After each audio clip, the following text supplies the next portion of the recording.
गर्मियों का मौसम दस्तक दे रहा है और हर आदमी एसी नहीं खरीद सकता।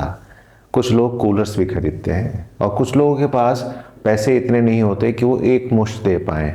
उस केस में वो तलाश करते हैं किश्तों का ऑप्शन।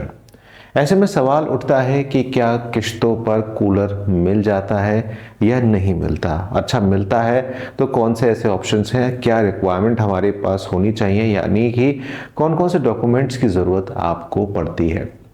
अब सबसे इम्पॉर्टेंट बात यह है कि क्या किश्तों पर कूलर लेना चाहिए या कैश पेमेंट पर आपको लेना चाहिए। सभी सवालों के जवाब इस वीडियो पर मैं आपको देने वाला हूं। मेरा नाम अभिषेक है, आप देख रहे हैं मनी मैटर्स। जैसे कि मैंने कहा कि हर आदमी एसी नहीं खरीद सकता, कुछ लोग कूलर्स भी खरीदते हैं। तो पहला सवाल उठता है कि क्या सभी कूलर्स के ऊपर फाइनेंस हो जाता है। शायद नहीं। अगर लोकल मेड कूलर की हम बात करें तो उस पर फाइनेंस नहीं होता।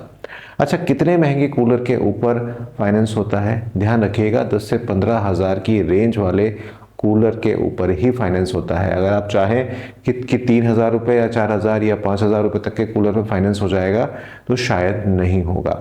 आप में से बहुत सारे लोग कमेंट करेंगे कि हमने तो लिया, लेकिन वो आपके लोकल जो वेंडर है उसके ऊपर डिपेंड करता है कि वो आपको 5,000 रुपये की चीज़ 7,000 रुपये में दे रहा है किश्तों में।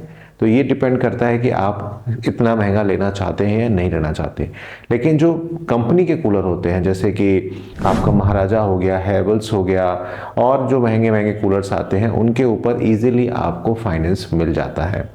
रिक्वायरमेंट क्या होती है? देखिए, रिक्वायरमेंट बहुत सिंपल से होती है कि आपका सिविल स्कोर अच्छा होना चाहिए। अगर आपका सिविल स्कोर अच्छा है तो बजाज जैसी कंपनियां आपका कार्ड बना देती हैं और आपको कूलर पर फाइनेंस भी कर देती हैं। अब ये जो कूलर पे फाइनेंस होता है डिपेंड करता है कि आप कितनी लंबी किश्तें बनवाते हैं। अगर आप एक कूलर को 3 महीने में 5-5 हज़ार की किश्त करके दे रहे हैं तो रेट ऑफ इंटरेस्ट ना के बराबर होता है, जिसको वो लो कॉस्ट ईएमआई बोलते हैं या नो कॉस्ट ईएमआई बोलते हैं। हालांकि इसमें आपके फाइल चार्जेस जाते हैं, लेकिन अगर आप इसी कूलर को 1 साल तक अपनी किश्तें बनवाते हैं, यानी कि 15,000 का कूलर था, आपने 1,000 की किश्त बनवा ली या आपने 1,200 की किश्त बनवा ली, तो उस केस में आपका जो रेट ऑफ इंटरेस्ट है वो बढ़ जाता है। तो हमेशा ध्यान रखिए कि अगर आप 15,000 रुपये तक का या 20,000 रुपये तक का कूलर खरीद रहे हैं तो उसे मिनिमम किश्तों में लीजिए, यानी कि 20,000 का कूलर है तो 3 से 4 महीनों में उसे निपटा दीजिए। शुरुआत में वह आपसे कोई किस्त नहीं लेते किसी किसी केसेस में, और वो आपको जो फाइल चार्जेस हैं वो आपका ले लेते हैं। आपके पास पैन कार्ड होना बहुत ज़रूरी है। अगर पैन कार्ड आपके पास नहीं है तो आपको फाइनेंस नहीं होगा। आपका आधार कार्ड होना चाहिए, साथ साथ आपका जो सिविल स्कोर है वो ज़बरदस्त होना चाहिए। अगर आपका सिविल स्कोर अच्छा नहीं होगा तो भी आपको फाइनेंस नहीं होगा। तो ये तो ऑप्शन होता है कि आप बजाज या एक जैसी कंपनियां जो हैं उनसे आप फाइनेंस करा सकते हैं। सेकंड ऑप्शन आता है क्रेडिट कार्ड का। देखो, क्रेडिट कार्ड का जो ऑप्शन होता है उसमें भी आप फाइनेंस करा सकते हैं।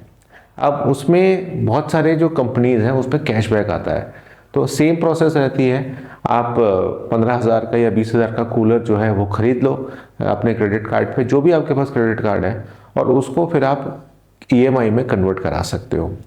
जब आप ईएमआई पे कन्वर्ट कराते हो तो वहाँ प्रोसेसिंग फीस हर महीने, ईएमआई प्रोसेसिंग फीस जो होती है वो आपकी लगती है। वो बैंक टू बैंक डिपेंड करता है, कोई 3% लेता है, कोई 1% लेता है, लेकिन ब्याज सब लेते हैं, कोई ऐसा नहीं है जो ब्याज छोड़ देता है। तो ये दो ऑप्शन है, या तो आप जो ये बजाज के ईएमआई कार्ड्स होते हैं वो आप बनवा सकते हो, या और जो एचडीबी है या और चोलामंडलम है, कुछ इस तरीके के बैंक्स होते हैं जो आपको इस तरीके की जो सुविधा है वो प्रोवाइड कराते हैं। सेकंड आपका मैंने बता ही दिया कि आपको क्रेडिट कार्ड का ऑप्शन देखने को मिलता है। लोकल पर नहीं मिलता है फाइनेंस, लोकल जो कूलर्स होते हैं उनके ऊपर किश्तें नहीं बनती हैं। अब बात आती है कि क्या किश्तों पर कूलर लेना चाहिए। देखो, ये मेरी पर्सनल ओपिनियन है, आपकी डिफरेंस हो सकती है।